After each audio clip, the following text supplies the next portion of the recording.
Su labor como cronista le valió que su nombre quedara integrado a una de las calles de la Ciudad de México, concretamente del centro histórico. José María Marroquí, un hombre que se titula de médico, un hombre que participa intensamente en la lucha por la dignidad del país contra los Estados Unidos, contra Francia, un hombre que parecía una figura errante que caminaba por las calles de la Ciudad de México, sudoroso, investigando, indagando, buscando ideas, buscando datos en relación con la historia de la metrópoli. Un hombre pintoresco, pero al mismo tiempo de gran relevancia en la figura de la investigación sobre la Ciudad de México. Mi nombre es Alberto Barranco Chavarría y esto es Leyenda Urbana.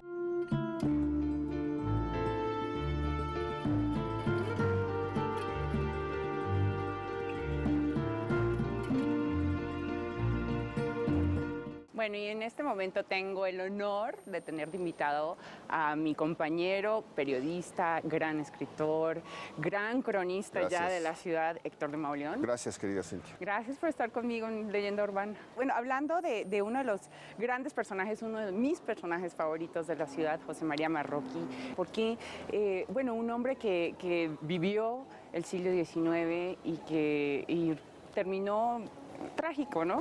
Comencemos por el final. Él lo conocemos por un libro al que le dedicó 20 años de su vida. Es un libro que tú conoces muy bien, del que hemos platicado mucho, que se llama La Ciudad de México. Es un libro compuesto por 3 volúmenes y que narra la historia de las calles en orden alfabético, comenzando por la A, es decir, la Acequia, y terminando por la Z, es decir, Zuleta o etcétera. Entonces comenzó a contar, él dividió las calles, las comenzó a caminar. Precisamente estamos ahorita a espaldas de San Ildefonso. Él era profesor de lengua castellana en esta escuela. Aquí estuvo la Escuela Nacional Preparatoria, él era profesor aquí y cuando no daba clases se dedicaba a caminar las calles tocando puerta por puerta para preguntar historias sobre la calle, para hablar con los hombres más viejos que habían vivido ahí, para pedir las escrituras y poder ver los papeles y después para gastar muchísimas horas en los archivos diversos de la ciudad y de los conventos para tratar de rescatar lo que nadie había hecho. En ese tiempo, en los tiempos en los que Marroquí estaba haciendo eso, la Ciudad de México estaba ya cumpliendo 300 años de haber sido fundada o refundada por Hernán Cortés.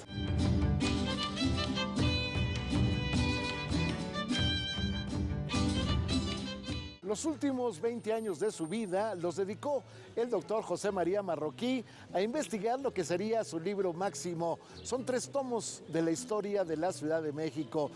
Un hombre que se metía a la Biblioteca Nacional, incansable lector de libros, buscador de datos, a veces peculiares, a veces singulares, a veces simplemente datos anecdóticos. Él también integraba su investigación al Archivo General de la Nación. En consecuencia, se metía en pergaminos, se metía en papeles que en un momento dado había que quitarles la tierra encima y posteriormente visitaba las casas. No había casa, no había calle, sobre todo del centro histórico de la Ciudad de México, que no lo conociera. Llegaba, a veces un hombre con un sobrepeso, llegaba a las casas sudoroso, en ocasiones jadeante, tocaba, se vertía en 1000 halagos para que finalmente le permitieran entrar a la casa a hacer investigaciones. De pronto decía que le enseñaran los títulos de la casa, la escritura, en fin, quiénes habían sido los propietarios. Y entonces, bueno, pues la gente de pronto tenía desconfianza, decía, este es un agente del gobierno, lo corrían. En ocasiones le lanzaban los perros. Sin embargo, al día siguiente regresaba nuevamente, tocaba la puerta y más obsequioso que nunca trataba de hacer su indagación. Se metía por el Paseo de la Reforma, se metía a la Alameda Central, se metía a los billares de lo que entonces era el Hotel Iturbide, justamente en Madero 18, hoy el Palacio de Iturbide, y bueno, pues ahí estaba tratando de integrar sus datos a este libro que a final de cuentas lo regalaría al Ayuntamiento de la Ciudad de México.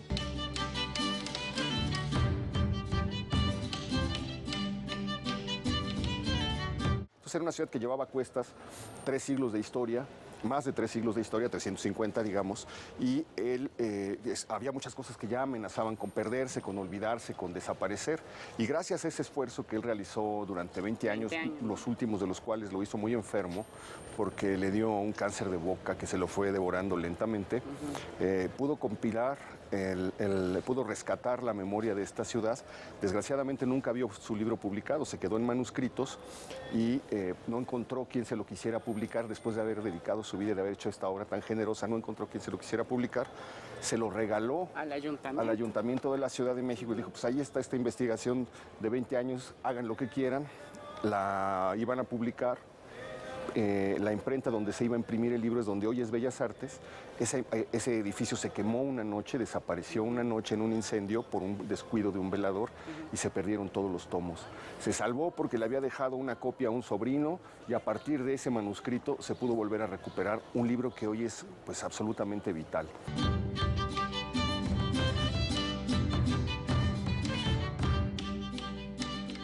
Hombre en extremo generoso, el doctor Marroquí pidió solamente como condición al ayuntamiento para regalarle su investigación de tantos años que le permitiera tener una mecanógrafa que transcribiera sus textos escritos en forma manuscrita para llevarlos finalmente a la imprenta. Durante 2 años él llegaba a una pequeña oficina del ayuntamiento y ahí le iba dictando una tras otra las hojas interminables a esta mujer. Finalmente, cuando ya estaba terminada la obra, bueno, pues se mandó a una imprenta llamada La Europea y en consecuencia, bueno, pues había que revisar ahora las pruebas. Se hacían algo así como 5 pliegos a la semana. El caso es que él, agobiado, atacado por un cáncer de boca, ya no pudo realizar la tarea y entonces se la deja a un sacerdote, amigo de él, el canónigo Vicente de Paul Andrade. Este personaje sería el que revisaría las galeras para que finalmente saliera la obra, pero no fue tan simple. Después de tantos y tantos años, resulta que se habían terminado de imprimir los primeros 2 tomos de la Ciudad de México cuando un incendio acabó con la imprenta. Ahí se fueron los manuscritos, ahí se fueron las galeras que estaban listas, ahí se fueron incluso los manuscritos, ya la mecanografía que se había terminado. Sin embargo, por fortuna, el padre Andrade había guardado había copiado pues parte de lo que había corregido ya de tal manera que se pudo rehacer el libro y al mismo tiempo había 2 ejemplares de los 2 primeros tomos ya en el escenario de lo que era ya la impresión terminada. Sin embargo, después de tantos y tantos años, el doctor Marroquí jamás vio terminada la obra, los 3 tomos de la Ciudad de México.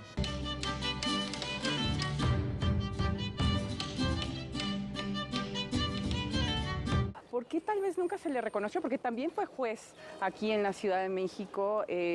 Fue regidor del ayuntamiento. Tuvo una vida desgraciada, en cierto sentido. Él es médico militar en la intervención norteamericana de 1847. Él estudia medicina y entonces forma parte del cuerpo de médicos de la invasión. Lo vuelve a hacer en la invasión francesa, que ocurre 20 años después, cuando el Segundo Imperio, vuelve a ser médico. Después acompaña a Benito Juárez en todo el viaje por el norte del país, ese viaje célebre y famoso en que Juárez hace en un carruaje negro por el desierto, llevando la República en un carruaje y acompañado por un grupo de patriotas liberales. Uno de ellos es precisamente José María Marroquí. En algún momento, como tú bien recuerdas, lo nombran cónsul. Se va de cónsul, parece que por fin le comienza a sonreír la fortuna y se les olvida pagarle durante los 4 años que él permanece allá. Entonces tiene que sobrevivir pasando hambres y dando unas clases particulares de español. Él era maestro de lengua castellana aquí en la Escuela Nacional Preparatoria. Por eso tantos libros de ortografía, ¿no? Y por eso hacía libros de sintaxis, de ortografía, etcétera. Y sobrevive de eso, mal come de eso, logra juntarlo de su pasaje y regresa. Y justo cuando regresa y emprende la obra mayor es cuando comienza a tener estos problemas de salud.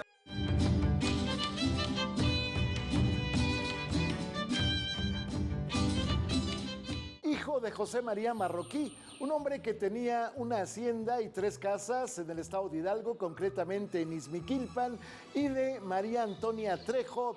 El doctor José María Marroquí fue bautizado en la iglesia de la Santa Veracruz, que era la parroquia del lugar. Él había nacido en la casa número 5 de la calle de San Fernando, que actualmente se llama Guerrero.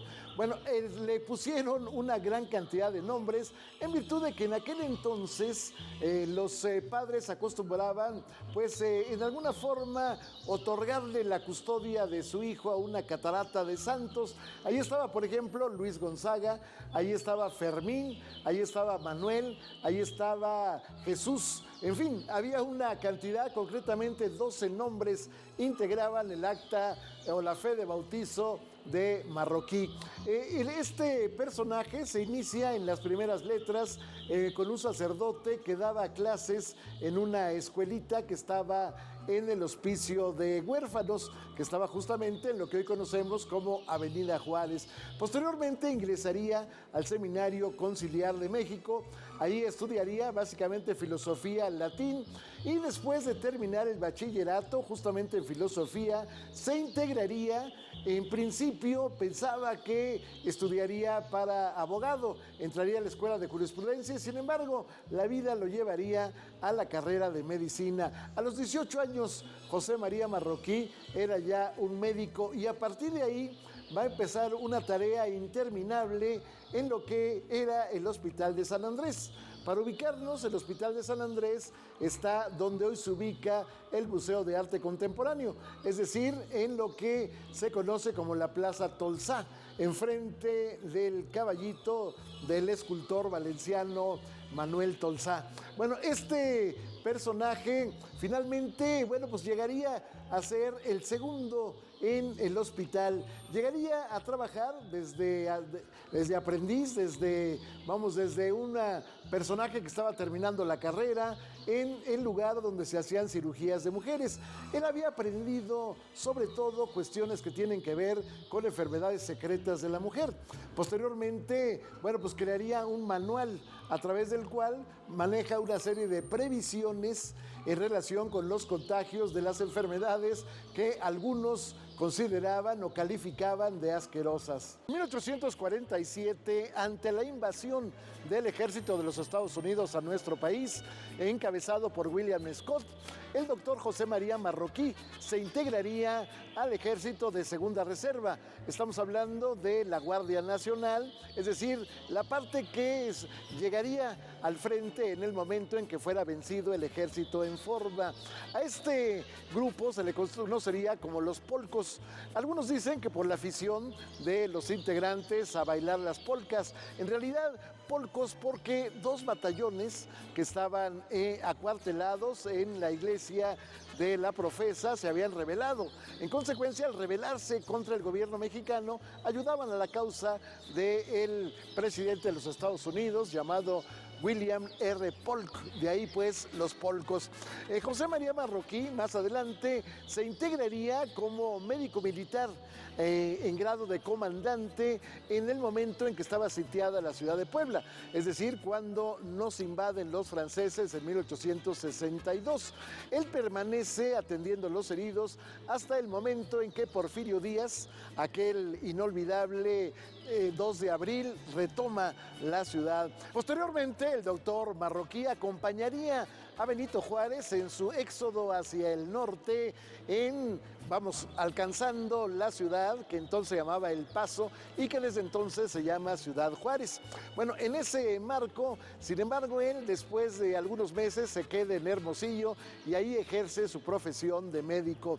Posteriormente regresaría José María Marroquí a la ciudad, sería nombrado juez cívico y entonces lograría finalmente tener un ingreso más o menos aceptable que le permitió comprar una casa en abonos. 4,000 pesos le costó una casa que de estar se ubicaría exactamente en la esquina de la calle de Independencia y José María Marroquí. Bueno, ahí daba sus sentencias como juez cívico de pues, pecados menores en relación con el Código Penal o el Código Civil. Por otra parte, también él se integraría como secretario particular de su amigo Ignacio Comonfort en el momento de alcanzar la presidencia de la República. Un hombre activo en política, un hombre activo en defensa del país, pero también un hombre activo en defensa del idioma. Se irritaba cuando la gente decía que le iba a poner el timbre a la carta. Iba y le decía, no señor, eso se llama estampilla.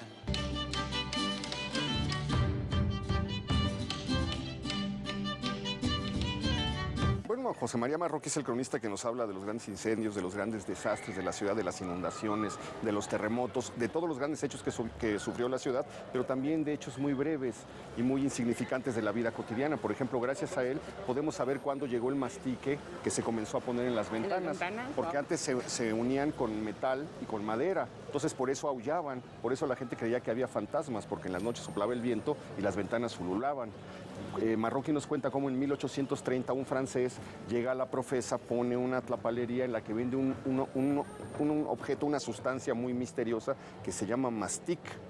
Y este mastic es precisamente el mastique de nuestros días y que se usa para sellar los vidrios y que pues, finalmente termina por revolucionar la vida cotidiana. Es un detalle mínimo, pero muy elocuente de la clase de información que nos puede ofrecer este cronista.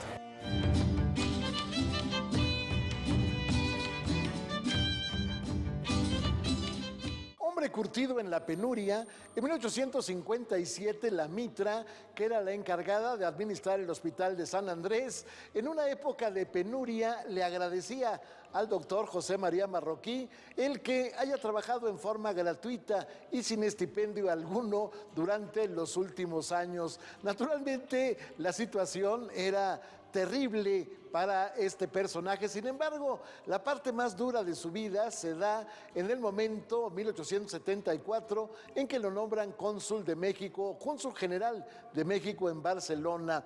Bueno, resulta que en este lugar estaría 4 años, pero en las revueltas intestinas del país, bueno, pues no le enviaban dinero.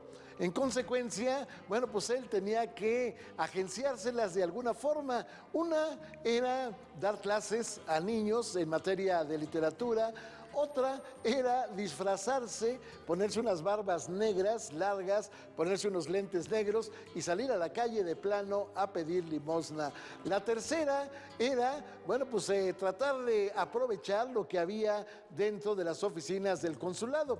Y de pronto se encontró con un cargamento de aceite de bacalao que estaba en espera de recibir la autorización para trasladarlo a México y pues decidió tomárselo. Uno por uno fue tomándose los botes hasta agotarlos. Esto acarrearía un problema diplomático entre México y España. Haga de cuenta la guerra de los pasteles, en este caso la guerra del aceite de bacalao. Como quiera que sea, bueno, pues él había vivido una situación bastante difícil. Sin embargo, bueno, pues él lograría sacar adelante su tarea, a veces improvisando, pues en algún papel, hasta el más corriente, algún oficio para darle servicio a la gente que lo solicitaba. En Barcelona, José María Marroquí escribiría uno de sus primeros textos, de carácter político, digamos, con perfil de manifiesto. El texto se llama De Marroquí a sus conciudadanos. Se trata de una explicación del por qué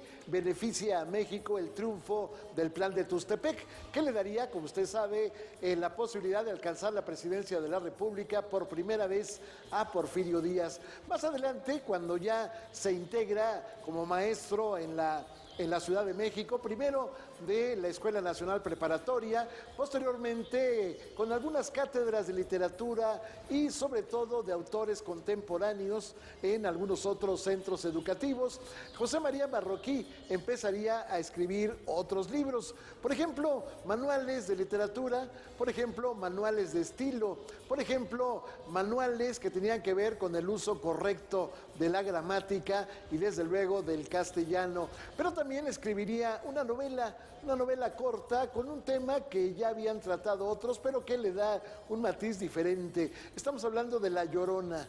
Este texto difícilmente se encuentra en alguna biblioteca, pero quien lo lee se queda maravillado, no tanto del estilo, sino de la profundidad de la investigación realizada por el médico.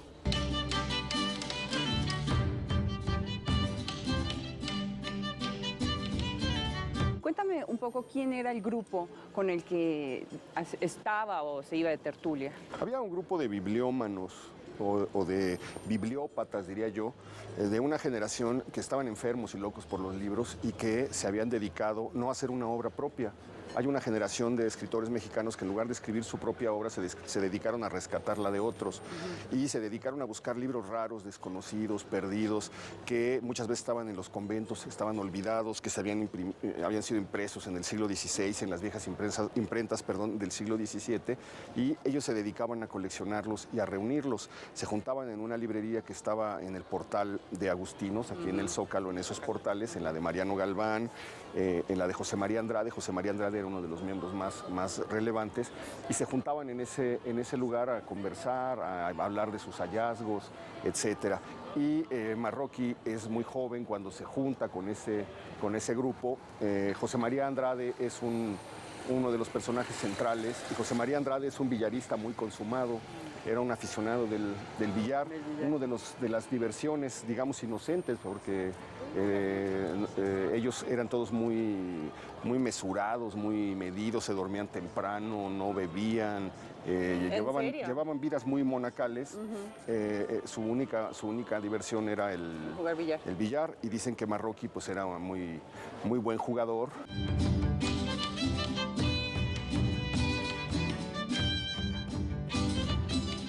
Nombrado académico de la lengua, José María Marroquí renunciaría al poco tiempo a su asiento número 6 en virtud de que decía que no tenía los suficientes méritos para ocupar ese lugar. Sin embargo, de acuerdo con sus biógrafos, uno de ellos, el cronista Luis González Obregón, era un hombre soberbio.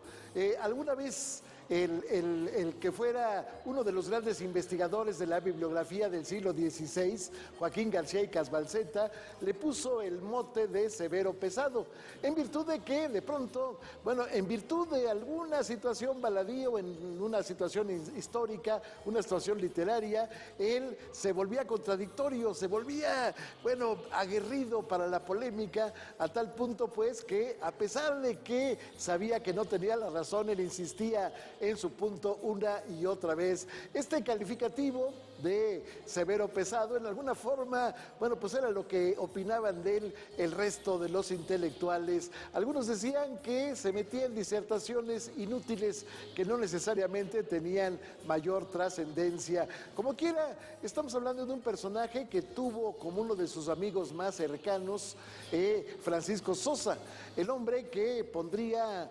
del escenario de Paseo de la Reforma, como custodio del Paseo de la Reforma, personajes de la historia de las diversas entidades federativas.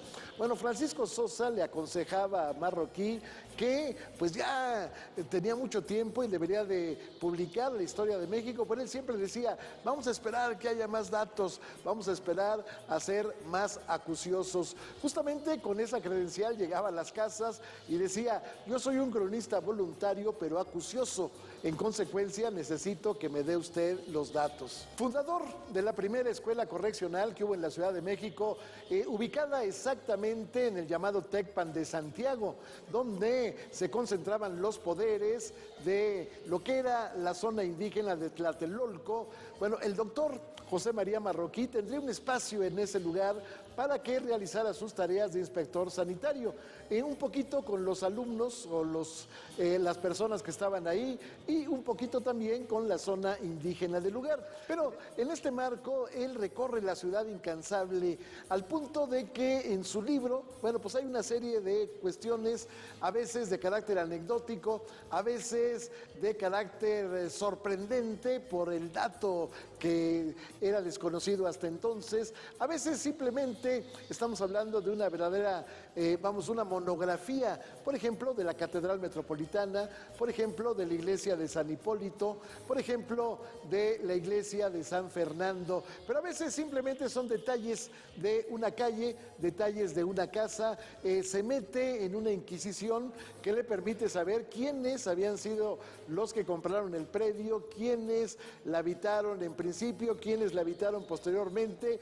y si hubo alguna cuestión de sucesión, él se iba al archivo municipal y ahí hurgaba hasta encontrar el caso y entonces lo diseccionaba a través de sus páginas, repito, 3 volúmenes, cada uno de este tamaño.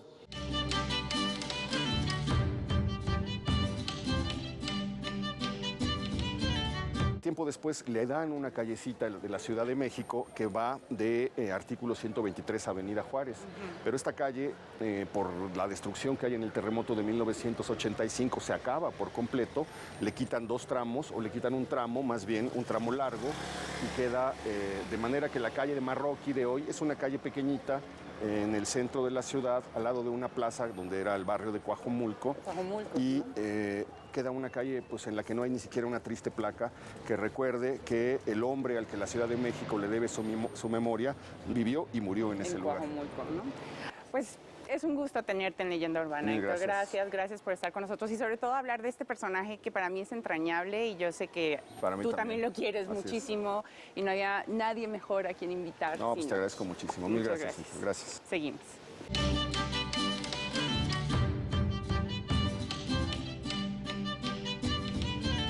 A sabiendas de que el gobierno de la Ciudad de México le otorgaría la mitad de la edición de los 3 tomos de la Ciudad de México, poco antes de morir, el doctor José María Marroquí había decidido que estos textos, estos libros ya impresos, se le entregaran a las familias más pobres. Al mismo tiempo, había dejado una disposición en la que determinaba que su cuerpo reposara en la zona más popular, más pobre del Panteón de Dolores y que no hubiera ninguna inscripción alusiva a su vida. Así era el doctor José María Marroquí, un hombre incansable en la Ciudad de México, pero también un hombre modesto, aunque nadie se atrevía a pelear con él en el terreno de las ideas. Gracias por haber estado con nosotros en esta Leyenda Urbana. Lo espero el próximo sábado aquí, naturalmente en ADN 40, 19:30 horas. Mi nombre es Alberto Barranco Chavarría y le deseo la mejor de las noches.